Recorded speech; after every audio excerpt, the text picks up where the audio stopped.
Chapter 7. The Syndicate of Seven. While the surface world buckled under the Great Dissonance, a secret elevator descended miles beneath the Swiss Alps. Inside stood the remaining members of the Syndicate of Seven. For centuries they had been the architects of human misery, the shadow masters who managed the old world for their lunar overseers. But now they found themselves in a precarious position. The Vanguard Alliance had seized their assets, and the Lattice was rewriting the rules of the game. They were no longer the managers, they were the obsolete hardware. The Inner Circle. In a room constructed of obsidian and lead, the Seven met via holographic projection. Their physical bodies were hidden in bunkers across the globe, New Zealand, the Andes, and the Arctic. Director Vane, the architect, the only one recently captured by the Argus military, now appearing as a flickering, corrupted data ghost. Madame Celeste, the Oracle of Debt, the woman who had managed the world's central banks and fiat currencies for 50 years. Baron Thorn, the Iron Fist, the man behind the private military contractors and manufactured border conflicts. The Alchemist, the head of the global pharmaceutical conglomerates. The Weaver, the master of media and social engineering. The Engineer, the one who built the underground bases. The Seventh, a seat that remained empty, a slot reserved for the lunar envoy. The deal with the Overmind. "The Lattice is failing," Madame Celeste hissed, her hologram shimmering with frustration. "This Kylene and his static heads have introduced a virus that the Vanguard can't purge. The human crop is rotting because of too much self-awareness." "The Vanguard are fools," Baron Thorn added, his voice a low growl. "They thought they could use love and light to synchronize the masses. They don't understand that the human animal only respects the whip." A new presence entered the room.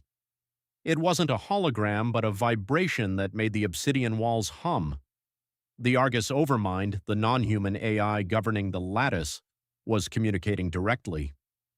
"The resonance war is inefficient," the Overmind projected into their minds. "Humanity is rejecting the Golden Age. The 12 days of stillness have become a 12-day rebellion. Data suggests that 35% of the population is now in a state of static dissonance. They would rather starve than be calibrated." The counteroffer. "We can fix it," Madame Celeste said, stepping forward.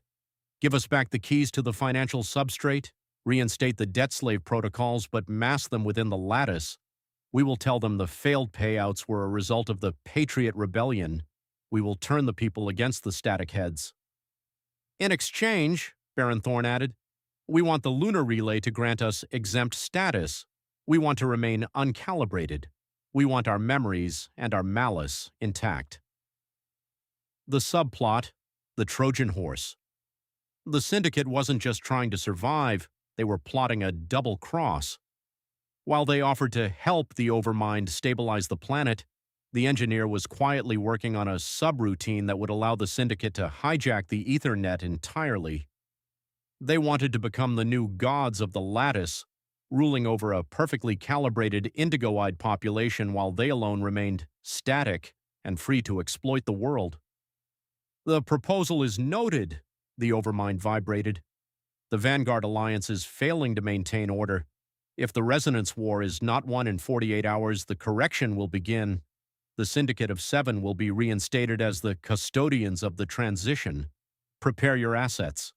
The betrayal of the Vanguard. As the Syndicate laughed in the darkness of their bunker, the white hat soldiers of the Vanguard Alliance, men like Colonel Thorn, suddenly found their orders changing. Their tablets flickered, and the mission parameters shifted from protecting the people to quarantine of dissonant units. The Syndicate was back in the driver's seat, but this time they were wearing the light as a disguise.